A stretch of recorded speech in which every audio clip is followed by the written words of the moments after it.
Hi, and welcome to another episode of PDA Dad UK. In this episode, what I want to actually look at is what is PDA, what is pathological demand avoidance. It's something that's affected our lives quite dramatically and seems to be far more common than people give credit for. It's considered a rare form of autism. My experience is that it's actually a lot more common than people realise, and I've spoken to a lot of people through my Facebook group and just through connections I've made in general, and it seems to be something that's far more common but not readily diagnosed or identified. So what is pathological demand avoidance? Well, it is exactly what it says. People can have an issue with the term pathological, so if we discard that for the moment and just focus more on the demand avoidance. So basically my daughter is a PDA, pathological demand avoidant person, and it's not something that she can control. I was unaware of PDA. It was formerly known as oppositional defiant disorder, or ODD, and that sort of changed over the years. And I was put onto it by a CAMHS worker who, in my area, they don't diagnose PDA. There's a lot of places in the UK where it's still not recognised. However, this worker said to have a look at PDA because she believed that's what she was seeing. She explained it wouldn't be diagnosed, but my daughter fit the categories really well. And basically, it's all based on anxiety. So we talked in previous episodes about how autism and anxiety go hand in hand. They work together. And the way that my daughter deals with her anxiety on a subconscious level is to avoid demands. And so it's basically a controlling mechanism that goes on subconsciously in her brain. So if I go and say, look, your room's a pigsty, you need to clean it up, she will instantly respond with, no, I'm not doing that, because it gives her a sense of control. And if she's in control, it helps to alleviate and calm the anxiety. It gets to the point where demands themselves actually create the anxiety. So just by telling her to do something, it will create that instant response because the demand itself is creating the anxiety.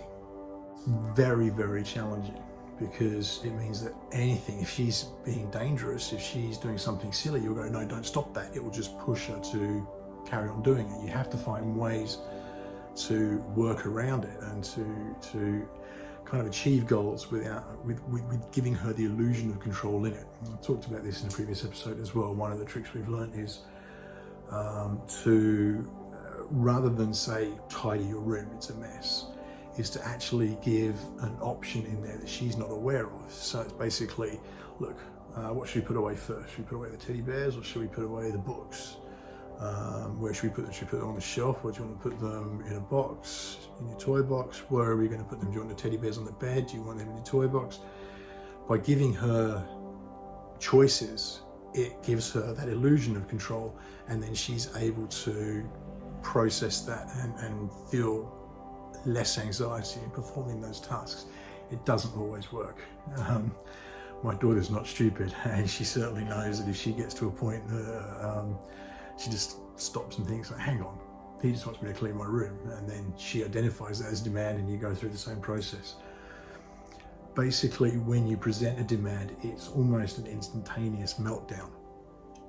So her anxiety immediately peaks and she overreacts. And as we've talked about again in previous episodes, once that's engaged, logic goes out the window, she just melts down. She goes into a full meltdown, and it seems to be something that's remarkably common with pathological demand avoidance, that when they go into meltdown, it's extremely aggressive and extremely, it can be very violent. She will attack, she will do many things that it takes you by surprise. And it's a real issue, and it's a real issue for anybody dealing with pathological demand avoidance in their home, is trying to find a balance between raising your child to be a good human being and just letting them get away with things because it's not worth the confrontation and the anxiety and the stress that comes from presenting a demand. And it's a very, very hard thing to tackle regularly.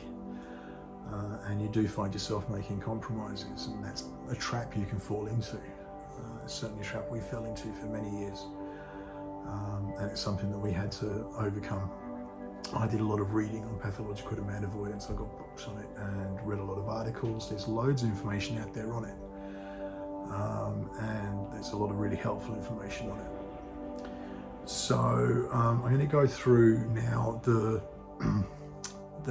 traits that are associated with pathological demand avoidance and sort of explain them a bit and really what they mean and how they translate into real life.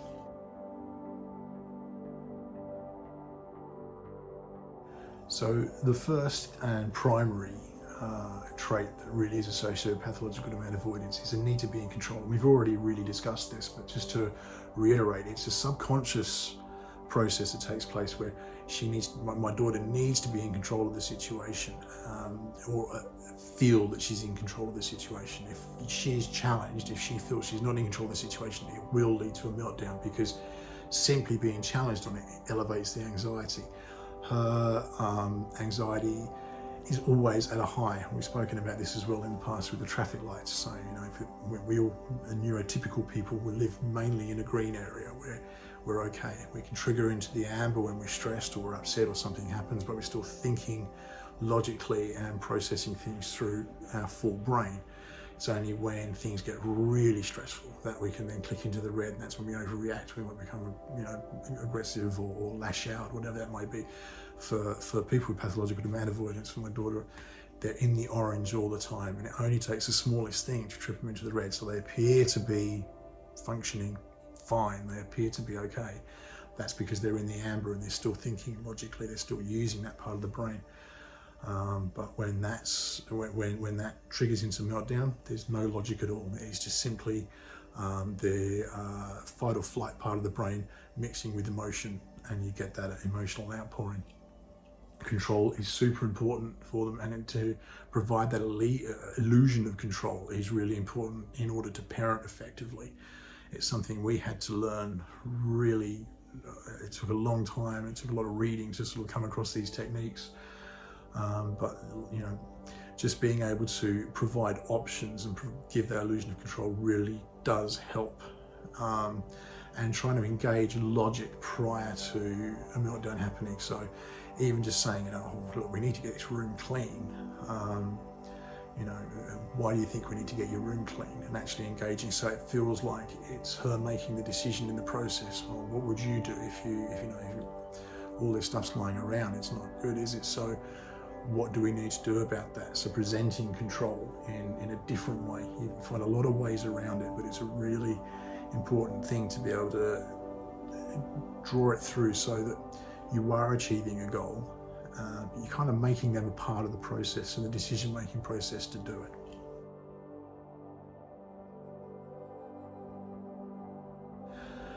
The second big trait is explosive behaviour. It's very, very related to the idea of being in control and having controlling behaviours. My daughter is very, very explosive, and you get good days and bad days, but it is a tendency with PDA kids and PDA adults as well. It's something that I think from adults I've spoken to who have to deal with demand avoidance, it's something you learn to control somewhat, but the anxiety is always there and the need to be in control is always there. How you apply that in adult life differs from, I guess, the child's brain to an adult brain. But it takes very little for my daughter to go from 0 to 100 and just explode. And when she explodes, she can be very aggressive with it, very violent. We have to be very careful because obviously we've got people we've got to keep safe, and having to deal with that explosive behaviour is difficult. We do learn to look for signs and for triggers that are going to be there, and you can see certain just looks that she'll give. You know when it's coming, and you have to learn to go, right, we need to do something about this. One of the big things with that for us has been things like soft plays. She loves to go to soft plays. She needs to be out and about and active. She gets very cabin feverish, and you know, we can go to soft plays, and we're usually good for an hour or so, but then that's when it triggers into something worse. We'll talk about that in a bit with another one of the traits that comes along with it. However, what we see is those signs. So you know when she's getting there, you can see the agitation, you can see how she starts to become very controlling again with the play that she's got with other kids that are there. And it's where things start to break down, and you learn to sort of look for those triggers. And if you can beat those triggers, one of the things we do is, the soft play that we go to a lot is a honey farm that's near us. And they have a nice outside area as well as the inside area, and so we often go in and out. So if I see that she's starting to trigger into potentially becoming aggressive, it's right, why don't we go for a walk outside and have a wander around? And that usually helps, just simply changing the environment. It's calmer in there, there's not all the noise and the sensory input that's so present in a soft play with all the kids screaming and running around and running into each other. So just simply taking a different environment, even for a brief period, we can then come back in, and we can usually make it for another, you know, half an hour, 20 minutes, whatever, in order to, you know, make the most of the time that we've got there and let her be able to run all that energy out that she needs to do.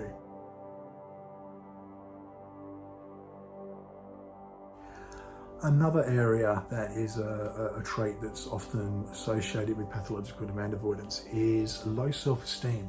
And it's something I didn't actually pick up on with my daughter for a long time. My daughter appears to have very good self-esteem. I think that's partly because we try to be very encouraging towards her. Her love language, her primary love language, I don't know if you've ever looked at love languages, maybe something I'd look at in another episode, but there are 5 different love languages, and her primary love language is words of affirmation.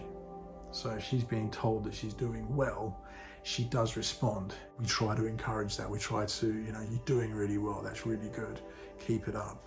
Her other love language, primary love language, is probably gift giving, which is being able to give something, and that's how she interprets it, as I'm being loved because I'm receiving an affirmation and I'm also being given something. She's reward driven, but again, not in the way that you'd think. Reward charts just don't work for her. The perception of having to work for something down the track just isn't there. She can't process that far down into the future.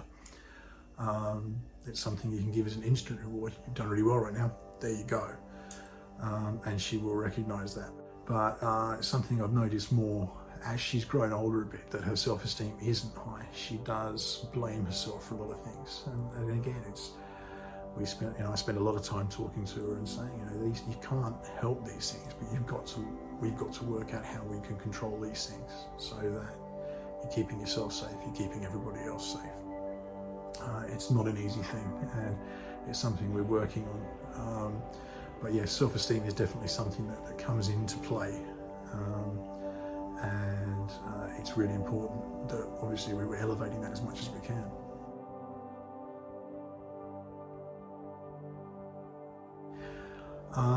Another trait that is prominent with people with demand avoidance is a desire to be equal to somebody else, or be even better than somebody else.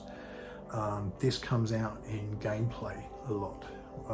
With what I've observed with my daughter, when she plays, she will always take an authoritarian position. She doesn't play many games in the sense of acting and playing, but when she does, she takes a role of a teacher, she takes a role of a parent, she always takes a role of authority, and she's in charge of what everybody else is doing. Again, it's that control aspect that's coming out that we talked about at the beginning. She needs to be in charge, she needs to be showing that she's in charge, and it's part of that process. And yeah, so that desire to be equal or better than somebody else is definitely there. And if she sees somebody else is being treated better than her, she will respond very negatively than that. She will see that means that they're somehow in elevated position that perhaps she's not, and she will respond quite negatively to that. Another aspect is the desire to have friendships, but inadvertently sabotaging those friendships.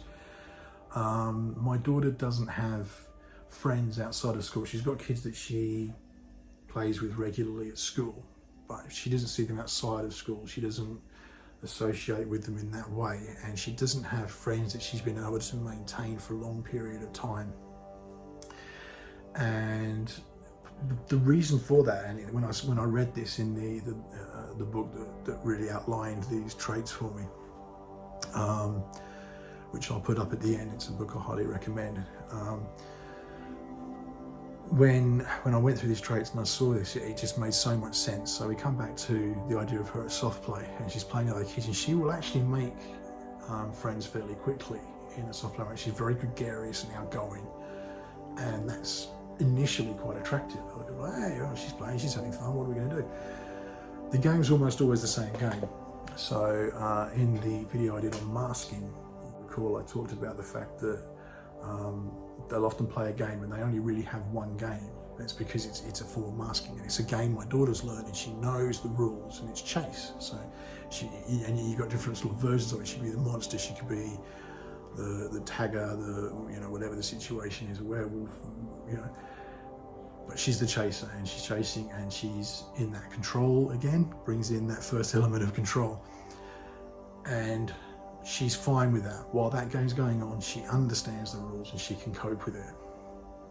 Then you come to a point, usually after about an hour, when everyone's starting to get a bit fed up of running around in the same game, things change, so they want to shift the game. Well, let's play something else. And she can't process that shift in the game. She can't process the different rules, and so moves into a state of anxiety because she doesn't understand, and it will lead to a meltdown. That's when she becomes aggressive with other people. That's when she'll start swearing or carrying on, and they're big trigger warnings for us. Like, well, okay, we're getting the bad language, and let's go and apologise to parents, and let's get her outside pretty quickly. And it's in that process. She can't maintain the friendship. Once she's made the friends, she then becomes too controlling in the friendship, and it's too much for somebody else to take, and there are easier friends to have, and so they move on. And it's sad. It's a very lonely existence for her, and I'm glad that she's at the school she's at, because it's a SEND school, and she does have people there who have similar issues, and there's more of an understanding, and the teachers there are excellent at recognising those differences and those needs, and working with the different students that are there to sort of promote friendship and that kind of stuff, and work with each other.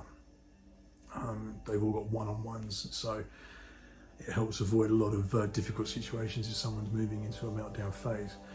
But if I had one wish for my daughter, I see her desperately wanting those friends and not being able to hang on to them. So my hope is that she'll find that one person who has the patience to deal with the more difficult aspects of knowing her, and see the beautiful person that she is inside, and value that above all else.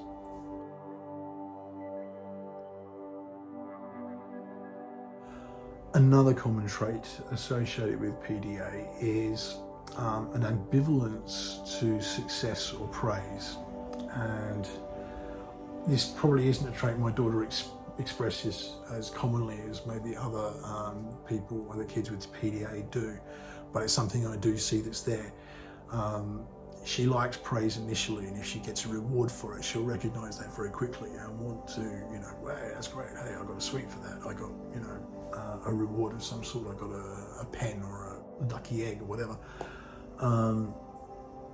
But that want for that praise doesn't last long, and she'll very quickly move to rip something up.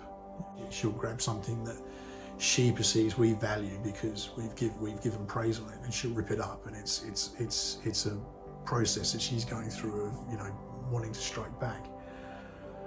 But it's a trait that many PDA kids deal with, is that sort of success, and it's why things like wall charts don't work, reward charts. We did a parenting course very early on when we were trying to work out what was going on, and One of the things that came out of that was, well, reward charts are really good, and you'll see them work, and everyone sort of came back the following week and was going, oh, it was wonderful, you know, he's got 4 stars already, and I don't know, we were like, yeah. She tore the reward chart off the wall and ripped it up and put it in the bin and got really frustrated after about 5 minutes. Because the idea of what's down the track just doesn't appeal, and the need for a reward down the track, it's not worth what's in the moment for her. For me, the way I see it is that way of the autistic mind processing now and then, and for her, she just processes the now, the then really doesn't come into play.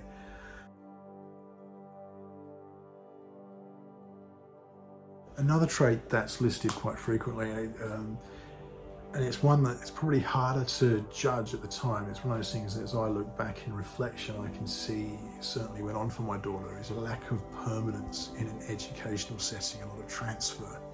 We certainly experienced a lot of difficulties with mainstream. So when my daughter started reception in mainstream, she ended up repeating, which is actually really unusual apparently.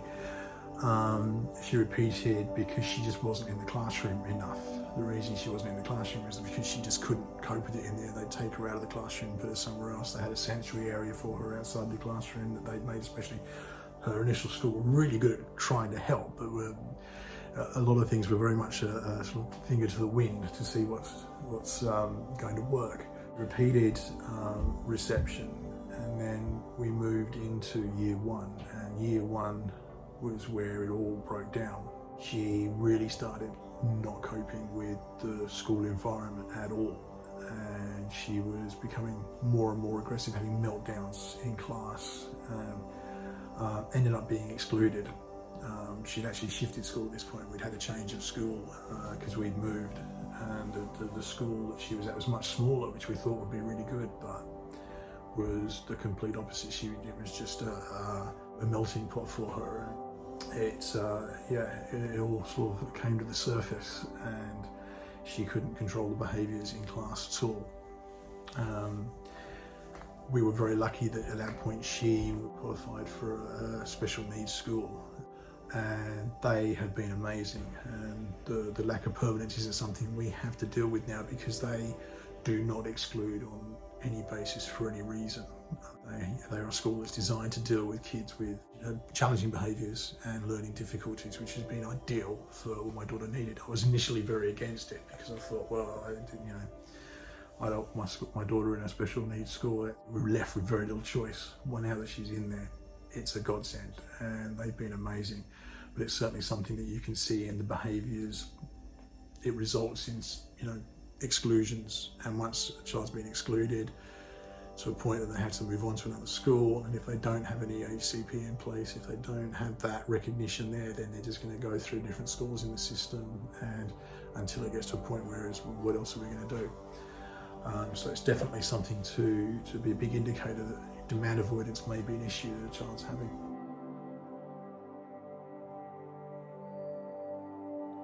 Another massive trait that we see in my daughter is very poor emotional regulation.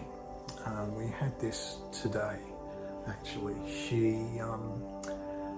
one of her classmates isolated, and she saw that as being extremely unfair. Why can't she isolate? She wants time off school as well.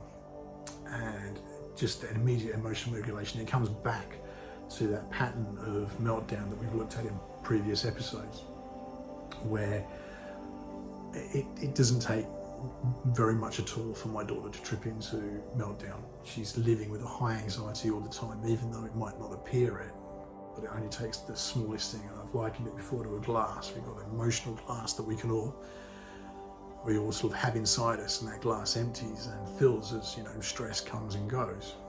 For kids like my daughter, that glass is always almost full. So it only takes a very small amount to be added to that emotional glass, and it all comes spilling over, and that's how it's going to come out. It's going to come out as aggression and melt down in whatever way they melt down. For my daughter, it is aggression. That emotional regulation just isn't there. So if something's emotionally affecting her already, it's going to become a big issue at any given time. So definitely something that leads there. It can be it's something that's a part of autism in general, but it certainly seems to be, when we come back to that explosive behaviours that we looked at before, that poor emotional regulation combined with that tendency for explosive behaviours does result in some explosive meltdowns and that visible inability to regulate her emotions.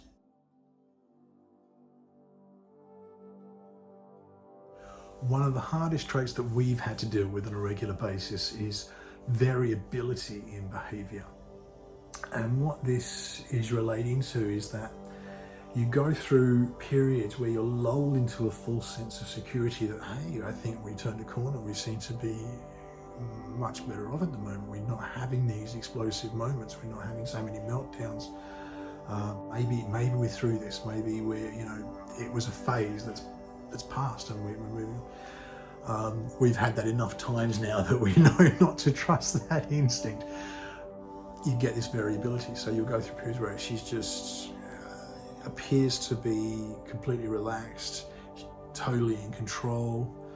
We can say, go and tidy your room, it's a mess, and she goes, oh yeah, okay, no worries. But it doesn't last, and it's that sort of a roller coaster almost, where peaks and troughs, and you get the peaks, and there where you get lulled into that full sense of security, but you are going to go back down into a trough. You get that variable behaviour that really does carry through. The last major trait that we see is extensive involvement in fantasy and role play. And this is something that, again, when I read it, really, oh, okay, that's my daughter. She engages in role play really heavily. She will play games, but she's really acting out an emotion or a situation that she's trying to process. It's not like playing that you would see typical kids doing, where it's going to be Spider-Man, you're going to be Hulk, and let's play. It's a very regimented form of role play for my daughter. At any rate, she'll always take a role of being a superior. She'll be equal to or better than everybody else. She will put herself in a position where she's in control with it. But she really gets into it. She will make a classroom and she'll set it up. There's the desk, and then my poor son gets dragged into these games. Okay, I'm the teacher, you're the student. Oh, all right. He's 5 years younger than her. He's rightio. He's quite happy just playing the game. However, what she's really doing is manipulating the whole situation so that she's in charge and she's in control, and sort of reflecting the people in her life that she sees in that role. So what she's doing is elevating herself to being a parent or being a teacher, the two people that really do reflect authority in her life. So that's really the major traits that are involved with pathological demand avoidance. I'm going to put an image of a book which really helped me. It goes through a lot of, it's where this list of traits was first presented to me, and it read like a blueprint for my daughter. And the book itself goes into a lot of detail about how you can work with PDA kids. It's really recommended for teachers as well. It talks about, in an educational setting, as well as being a parent of kids with a PDA profile, and being able to work with them and bring the best out of them and help them through these difficulties they're going to have. And in the end, that's the goal, isn't it? Please do subscribe. Please do like this, and I'd really like to hear your comments. If you think your child may have PDA, if you know that your child has PDA, if you yourself have PDA, I'd really like to hear from you. One of the things I really value is hearing from autistic people themselves and from people who deal with these things in their everyday life. And as adults, it's a really good way of being able to reflect back and helps us as parents help our kids better. So I'd love to hear from you in the comments, and I will see you next time.